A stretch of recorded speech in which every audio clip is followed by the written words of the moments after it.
আসসালামু আলাইকুম। প্রিয় দর্শক, আজকের আলোচনাটা আমি শুরু করতে চাই একজন সাধারণ মানুষ কিনা যাই না, আমার এখানে যারা কমেন্ট করেন আমার বিভিন্ন কন্টেন্টে, সেরকম একজন মানুষের একটা কমেন্ট থেকে। উনি কে, ওনাকে আমি চিনি না, বাট ওনার নাম হলো আনোয়ারুল হক। তিনি একটা কমেন্ট আমার কাছে করেছেন। তিনি লিখেছেন যে আপনার আলোচনায় একটা বিষয় পরিষ্কার হতে চাই, তা হলো জনাব তারেক রহমান সাহেব গতকাল বলেছেন যারা মনোনয়ন বঞ্চিত হবেন তাদেরকেও মূল্যায়ন করা হবে। প্রশ্ন হলো, মনোনয়ন বঞ্চিতরা বিএনপির নানান পদে অধিষ্ঠিত আছেন, পদ দিয়ে মূল্যায়ন করার সুযোগ নাই। তাহলে কি টেম্পো স্ট্যান্ড ও বাস স্ট্যান্ড বা হাট বাজারে চাঁদা তোলার সার্টিফিকেট দিয়ে মূল্যায়ন করা হবে? জানাবেন প্লিজ। এই যে কমেন্টটা একজন ভদ্রলোক করেছেন, মিস্টার আনোয়ারুল হক, এই প্রশ্নটা কি জরুরি নয়? দেখুন, উনি যে প্রেক্ষিতে কথা বলেছেন সেটা হলো দুদিন আগে, মানে সোমবার দিন, বিএনপির ভারপ্রাপ্ত চেয়ারম্যান মিস্টার তারেক রহমান উনি কয়েকটা বিভাগের, মানে সিলেট, খুলনা, রাজশাহী ও ঢাকা বিভাগ, বরিশাল ও ঢাকা বিভাগ, এদের যে মনোনয়ন প্রত্যাশী আছেন তাদের সঙ্গে মত বিনিময় করেছেন। এটা বিকেলে বিএনপি চেয়ারপারসনের রাজনৈতিক কার্যালয়ে পৃথকভাবে এই 5 বিভাগের মনোনয়ন প্রত্যাশীর সঙ্গে তিনি কথা বলেন। সেখানে উনি অনেক কথাই বলেন। এটা একটু দুদার বৈঠক ছিল, বাইরে আসার কথা নয়, কিন্তু ওখানে যারা যারা ছিলেন তাদের মাধ্যমেই কিন্তু কথাগুলো বাইরে চলে এসেছে, কে কী বলেছেন, এবং সেটা বিভিন্ন পত্রিকায় সেই নিউজটা হয়েছে। আমি একটা পত্রিকার নিউজ আপনাদেরকে পড়ে শোনাই। এটা হলো যুগান্তর পত্রিকায় নিউজ করা হয়েছে। সেখানে শিরোনাম করা হয়েছে যে মনোনয়ন বঞ্চিতদের যেভাবে মূল্যায়নের আশ্বাস তারেক রহমানের, এবং সেখানে উনি যে এই শিরোনামটা বুঝতে পারছেন, যারা মনোনয়ন বঞ্চিত হবে তাদেরকে মূল্যায়ন করা হবে বলে তারেক রহমান বলেছেন। এবং সেখানে তারেক রহমান কি বলেছেন? তিনি বলেছেন যে এক আসনে একজন প্রার্থীকেই মনোনয়ন দেওয়া হবে, সবাই মনোনয়ন পাবেন না। যারা মনোনয়ন পাবেন না তাদের দল বিভিন্নভাবে পুরস্কৃত করবে। এই কথাটা তিনি বলেছেন বলে আমরা বিভিন্ন পত্রপত্রিকা দেখেছি। দুদিন আগের ঘটনা, আজকে বুধবার, সোমবারের ঘটনা। তো এর মধ্যে বিএনপির পক্ষ থেকেও কিন্তু কেউ কিছু বলেননি যে তারেক রহমান এই ধরনের কথা বলেননি, তার মানে বলেছেন। এবং এই জন্যই মিস্টার আনোয়ারুল হক উনি যে প্রশ্নটা করেছেন, এই কারণে প্রশ্নটা আমি মনে করি যে উনি সঠিক তথ্যের উপর ভিত্তি করে প্রশ্নটা করেছেন।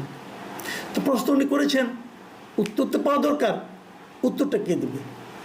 আসলে এটা নিয়ে আমি একটু কথা বলতে চাই।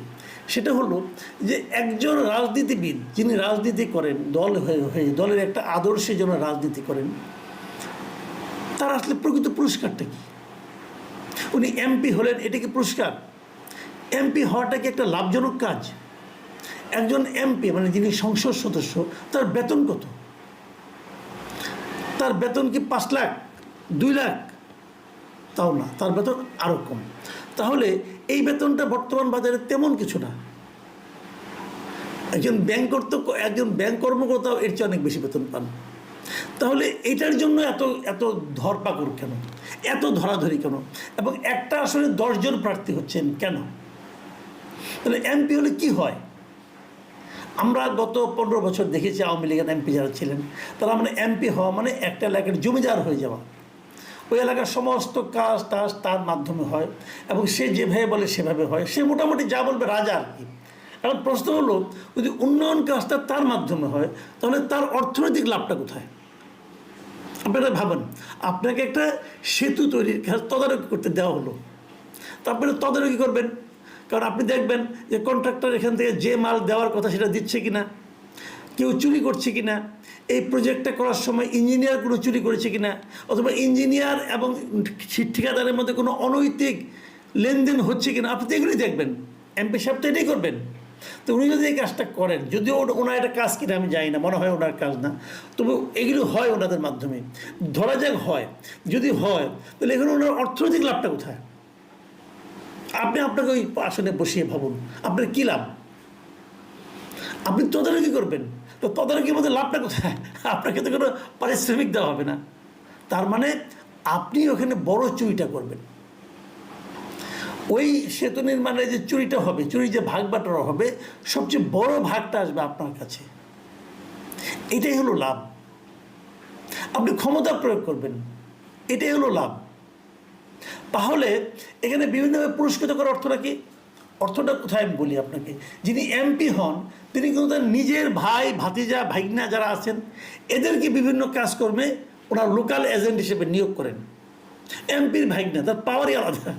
এমপির ভাইগনা হয়তো থানায় যায়, একজনকে থানার দায়িত্ব দেয় যে তুমি থানায় বসে তদবির করো, কাকে ধরতে হবে, কাকে ধরে আবার ছাড়তে হবে, ছেড়ে আবার কত টাকা নিতে হবে, এগুলো তুমি করবা। আরেকজনকে দিয়ে দেয় যে তুমি তহসিলদার অফিসে যাও, মানে সাব রেজিস্ট্রার অফিসে যাও, অথবা রাজস্বের যে আছে এসি ল্যান্ড তার অফিসে যাও, যে যত জমি রেজিস্ট্রি টেস্ট্রি হয় এখানে তুমি দেখো, এবং এখান থেকে যে উৎকষ্ট হয় তার শেয়ার তুমি নাও। একজনকে পাঠিয়ে দেওয়া জনস্বাস্থ্য প্রকৌশল অফিসে, আরেকজনকে পাঠিয়ে দেয় এলজিডি অফিসে। মানে এভাবে কিন্তু ভাগ বাটোয়ারা হয়। এই ভাগ বাটোয়ারাটা কাদের মধ্যে হয়? ওনার আত্মীয় স্বজন, ওনার যারা চামচা টামচা আছে তাদের মধ্যে হয়, অথবা ওনার যারা অনুগত তাদের মধ্যে হয়।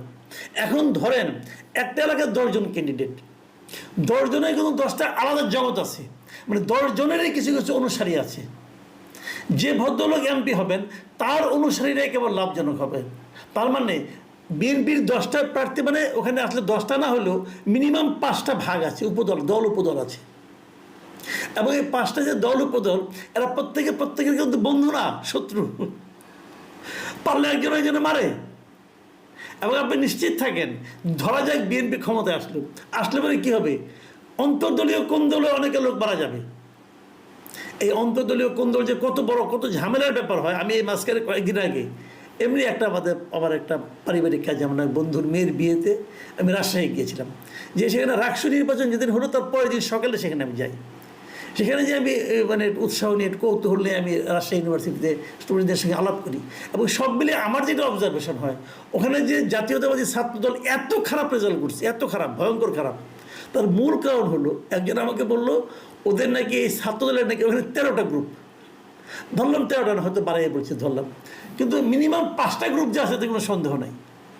এখন এক গ্রুপ চায় না আরেক গ্রুপকে যাতে নাকি সুবিধা করে সেটা করতে দিতে চায় না।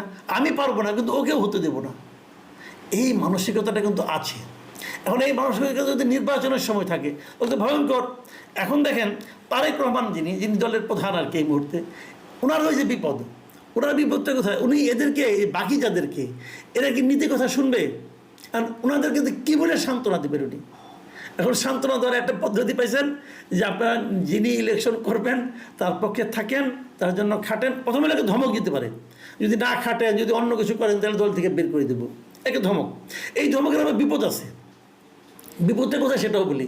ধরা যাক রহিম সাহেব নমিনেশন পাইলেন, করিম সাহেব পাইলেন না, কিন্তু রহিম করিমের মধ্যে কিন্তু অনেক দিন ধরে দ্বন্দ্ব চলছে, দুজনের দুই গ্রুপ।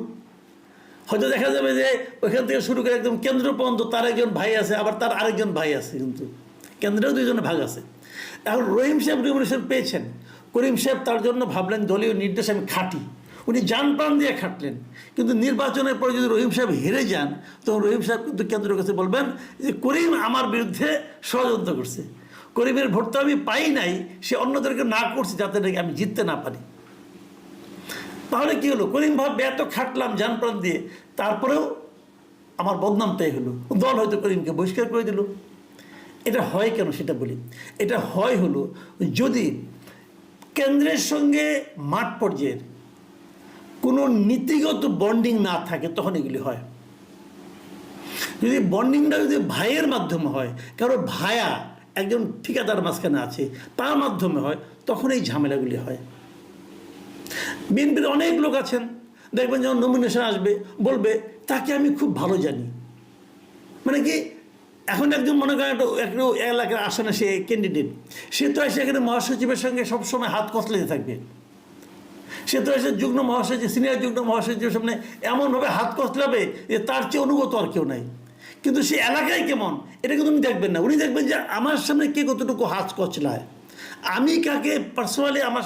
এখন আপনি যেটা দেখেন ওটা কিন্তু তার আসল চেহারা না। আসল চেহারা চিনে ওই গ্রামের লোক, ওই উপজেলার লোক, তাদের কাছ থেকে ইনফরমেশন নেন। তা তো করবেন না আপনারা। মহাসচিবের হাতে দেখা যাবে ওরা 10টা কোটা, সিনিয়র যুগ্ম মহাসচিবের 20টা কোটা, এক এক নেতার এক একজন কোটা। এই কোটাগুলি তারা তাদের বলবেন হ্যাঁ একে আমি চিনি, এ খুব ভালো মানুষ, হ্যাঁ। এখন আপনি যাবেনটা কোথায়? এখন যে কথাটা তারেক রহমান সাহেব বলেছেন, দলের নেতা হিসেবে ওনার আসলে এটা ছাড়া আর কোনো বলার নাই, উপায় নাই, উনি কী বলবেন? কাজে ওই এক পর্যায়ে যে ওনাকে কিন্তু সান্ত্বনা দেওয়া হোক, লোভ দেওয়া হোক, এটা কিন্তু ওনাকে করতেই হয়। কারণ উনি এমন একটা পলিটিক্স করেন, এমন একটা দেশে পলিটিক্স করেন যেখানে এইগুলি স্বাভাবিক। যিনি নির্বাচিত হবেন তিনিও একটা লাভ পাবেন, এমপি হওয়া কি লাভজনক পদ, কিন্তু একজন লোক যখন এমপি হয় তার পরবর্তী 3 জেনারেশনে আর কিছু করতে হয় না। এই যে এমপির যে কাজ, এটাকে যদি আপনি চেঞ্জ করতে পারেন, আপনি যদি এমন বলতে পারেন যারা এমপি যে হবে সে এলাকার কোনো উন্নয়ন কাজ করবে না, এলাকার উন্নয়ন কাজ যা আছে সব করবে উপজেলা চেয়ারম্যান, এমপির কাজ হবে কেবল আইন প্রণয়ন, উনি সংসদে বসবেন, আইন প্রণয়ন করবেন। কালকে এটা বলে দেন, দেখবেন পরশু দিকে কেউ এমপি হতে যাবে না, সবাই বলবে যে আমি উপজেলা চেয়ারম্যান হবো। কারণ যেখানে কাজ, যেখানে টাকা, যেখানে উৎকোচ, যেখানে নাকি 2 নম্বরই অর্থ, প্রভাব প্রতিপত্তি, সবাই সেটাই হতে চায়।